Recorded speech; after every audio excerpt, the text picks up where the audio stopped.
CMR shopping mall ప్రపంచ స్థాయి shopping అనుభూతి ఇప్పుడు మన పార్వతీపురంలో డిసెంబర్ 5న గొప్ప ప్రారంభం. విజయవాడ ప్రజలకు మరొక గుడ్ న్యూస్ అని చెప్పొచ్చు.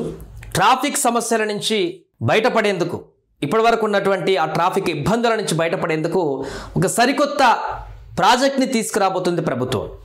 దీని ద్వారా నిత్యం వేల సంఖ్యలో అక్కడికి వెళ్ళేటువంటి వాహనదారులందరూ కూడా చాలా సాఫీగా తమ యొక్క వాహనాలన్నింటినీ కూడా రహదారుల వెంట తీసుకువెళ్ళేటువంటి పరిణామం జరగబోతుంది. ఒక భారీ ఫ్లైఓవర్ని చేపట్టబోతుంది. ఇది విజయవాడకు ఒక మణిహారంగా మారేటువంటి అవకాశం కూడా ఉంది. సుమారు 5 కిలోమీటర్ల వెడల్పుతోటి ఒక పై వంతెన నిర్మించేటువంటి దిశగా ఇప్పుడు అడుగులు పడుతున్నాయి. విజయవాడలో ఇది నిర్మాణం అయితే హైదరాబాద్ నుంచి వచ్చేటువంటి జాతీయ రహదారి 65 పైన వచ్చేటువంటి వాహనాలన్నింటినీ కూడా ఈజీగా సిటీ లోపల నుంచి బయటికి వెళ్ళడానికి అవకాశం కలిగేటువంటి పరిస్థితి ఉంటుంది. ఇప్పుడు ఈ యొక్క జాతీయ రహదారి పైన ఉన్నటువంటి లోడ్ ఏంటో మనకు తెలిసిందే. భారీగా ముఖ్యంగా సంక్రాంతి లాంటి సమయంలో ఎంత భారీగా విజయవాడలో ఫ్లోటింగ్ ఉంటుంది ట్రాఫిక్ అనేది మనందరికీ తెలిసిందే. విపరీతమైనటువంటి వాహనాల ఒత్తిడి అక్కడ కనబడుతుంది పండుగలు ఉన్నటువంటి సందర్భాలలో.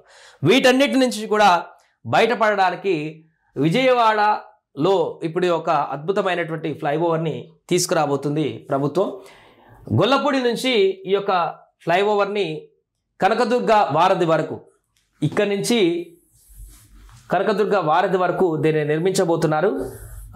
పూర్తిగా పై వంతెన రోడ్డు పైన ఫ్లైఓవర్ ఏ రకంగా ఉంటుందో ఆ రకంగా దీన్ని నిర్మించాలని కూడా ఆలోచిస్తున్నారు. సుమారు 5 కిలోమీటర్ల పరిధిలో ఈ యొక్క దీని ఫ్లైఓవర్ నిర్మాణం ఉండబోతుంది. చాలా బిగ్గెస్ట్ ఫ్లైఓవర్ అని చెప్పుకోవచ్చు.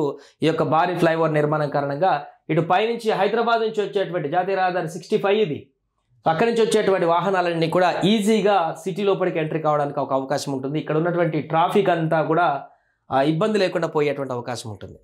అయితే యాక్చువల్గా ఈ యొక్క జాతీయ రహదారి 65నే మొదట 6 లైన్లుగా విస్తరించాలని అనుకున్నారు. కానీ ఇక్కడ ఈ రహదారి ఏదైతే ఉందో అంతకు ముందు ఉన్నటువంటి రహదారి, ఇప్పుడున్నటువంటి రహదారి, ఇది 60 మీటర్లు ఉండాల్సిన అవసరం ఉంది. ఏది దీని కనుక 6 లైన్లుగా ఇదే ఉన్నటువంటి రోడ్ని వెడల్పు చేస్తే కొంత ట్రాఫిక్ ఇబ్బందిగా ఉంటుంది. కాబట్టి దీనికి 60 మీటర్ల వెడల్పు కావాల్సి ఉంది. ప్రస్తుతం మనకు అక్కడ రోడ్డు ఉన్నటువంటి పరిణామం మాత్రం 40 నుంచి 50 మీటర్లు మాత్రమే అక్కడ మనకు ప్రస్తుతం అవైలబుల్గా ఉన్నటువంటి పరిస్థితి. సో 60 మీటర్లు తీయాలంటే ఇటు పక్కన ఉన్నటువంటి అనేక షాప్స్, దుకాణాలు, ఇంకా చాలా రెసిడెన్షియల్ హోమ్స్, ఇవన్నిటిని కూడా తొలగించాల్సిన పరిస్థితి ఉంటుంది. దీన్ని తొలగించడానికి సుమారుగా ప్రభుత్వానికి 1000 కోట్ల ఖర్చు అయ్యేటువంటి అవకాశం ఉంది. కాబట్టి ఇది కొంత ఎక్కువ బడ్డన పడేటువంటి అవకాశం ఉంటుంది. ఒకవేళ ఈ వీటన్నిటిని కూడా తొలగించుకోండి. ఎందుకంటే ఇక్కడ ల్యాండ్ రేటే గజం ₹1,00,000 పలుకుతుంది. ఈ రోడ్డు పక్కన ఉన్నటువంటి షాపుల వద్ద అక్కడ 1 lakh ఒక గజం రేటు 1 lakh ఉన్నటువంటి పరిస్థితి. కాబట్టి హెవీ రేటు ఉంది కాబట్టి మార్కెట్ రేటు, దాన్ని అంతా కూడా భూసేకరణ చేసేంత చేయడానికి మినిమం 1000 కోట్లు ఖర్చు అయ్యేటువంటి అవకాశం ఉన్నట్టుగా కూడా చెప్తున్నారు. ఒకవేళ ఇదే పై వంతెన కనుక గొల్లపూడి నుంచి ఇక్కడికి నిర్మాణం చేపడితే దీనికి కేవలం 500 కోట్లు మాత్రమే ఖర్చు అవుతుంది. 500 కోట్లు మాత్రమే ఖర్చు అవుతుంది. కాబట్టి ఈ యొక్క ఫ్లైఓవర్కి సంబంధించిన కన్సల్టెన్సీ డిపిఆర్ ఆల్రెడీ సిద్ధమైనట్టుగా కనబడుతుంది. దీని ద్వారా ఇప్పుడు కింద ఉన్నటువంటి రోడ్డు కూడా జాతీయ రోడ్డు అయితే, ఇప్పుడున్నటువంటి రోడ్డు ఏదైతే ఉందో, ఒకవేళ ఈ ఫ్లైఓవర్ నిర్మాణం పూర్తి అయిపోతే కింద జాతీయ రహదారి పైనుంచి ఆల్రెడీ ఉంది కాబట్టి ఆ జాతీయ రహదారి సర్వీస్ రోడ్డు కిందగా మారిపోతుంది.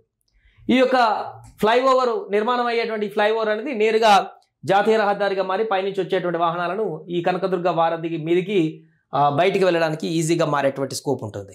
దీని ద్వారా కింద ఇక్కడ రష్గా మారేటువంటి ఆర్టీసీ బస్ స్టాండ్ సెంటర్ కానీ, ఇంకా ఇక్కడ ఉన్నటువంటి సెంటర్స్ కానీ, కనకదుర్గ అమ్మవారి ఆలయం కానీ, ఇటువైపు ప్రాంతాల్లో ఉన్నటువంటి ట్రాఫిక్ ఒత్తిడి అంతా కూడా భారీగా తగ్గేటువంటి అవకాశం ఉంటుంది. నేరుగా హైదరాబాద్ నుంచి వచ్చేటువంటి వాహనాలు, విజయవాడ నుంచి బయటకు వెళ్ళేటువంటి వాహనాలన్నింటినీ కూడా సీదా ఫ్లైఓవర్కి వెళ్ళిపోతాయి, కిందికి అవసరం లేదు. ఇంకా చాలా చాలా చాలా ట్రాఫిక్ ఒత్తిడి తగ్గేటువంటి అవకాశం ఉంటుంది ఈ యొక్క ఫ్లైఓవర్ నిర్మాణం అయిపోతే. అందుకే దీనిపైన కసరత్తు చేస్తున్నారు. ఇప్పుడు కన్సల్టెన్సీ డిపిఆర్ రూపొందించి దానికి సంబంధించిన ఎస్టిమేషన్ కూడా రూపొందించారు. 500 కోట్ల ఖర్చు దీనికి అయ్యేటువంటి అవకాశం ఉంటుంది అనేటువంటి ఒక అంచనా కూడా రావడం జరిగింది. ఇది 2026 ఫిబ్రవరి వరకు దీనికి సంబంధించిన డిపిఆర్ పూర్తి స్థాయిలో సిద్ధమై ఆల్రెడీ డిపిఆర్ రెడీ అవుతుంది. డిపిఆర్ కనుక ఓకే అయితే 2026 ఫిబ్రవరి నెలల వరకు ఈ యొక్క పనులకు సంబంధించినటువంటి ఒక కొలికి వచ్చే అవకాశం ఉంది. ఆ పనులు ప్రారంభం అవ్వడానికి ఆస్కారం ఉండేటువంటి అవకాశం ఉంటుంది. ఇదే బెస్ట్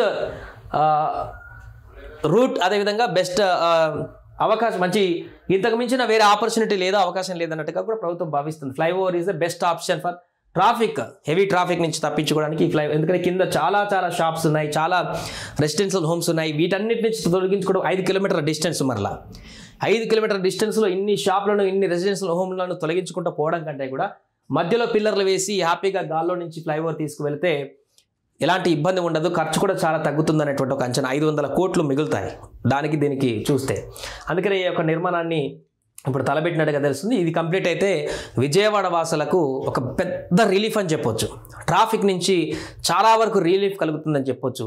విపరీతంగా పెరుగుతున్నటువంటి అక్కడ నగర జనాభాతోటి, రోజు రోజుకు పెరుగుతున్నటువంటి ట్రాఫిక్ తోటి ఇప్పటికే విసుగు చెందుతున్నటువంటి వాహనదారులకు చాలా పెద్ద బిగ్ రిలీఫ్ అవుతుంది ఈ యొక్క వారధి నిర్మాణం. అయితే గొల్లపూడి నుంచి కనకదుర్గ వారధి వరకు చూడాలి. కన్సల్టెన్సీ డిపిఆర్ సిద్ధమవుతుంది కాబట్టి అన్నీ అనుకున్నట్టు జరిగితే 2026 ఫిబ్రవరి నాటికి ఇది కార్యరూపం దాల్చేటువంటి అవకాశం కనిపిస్తుంది.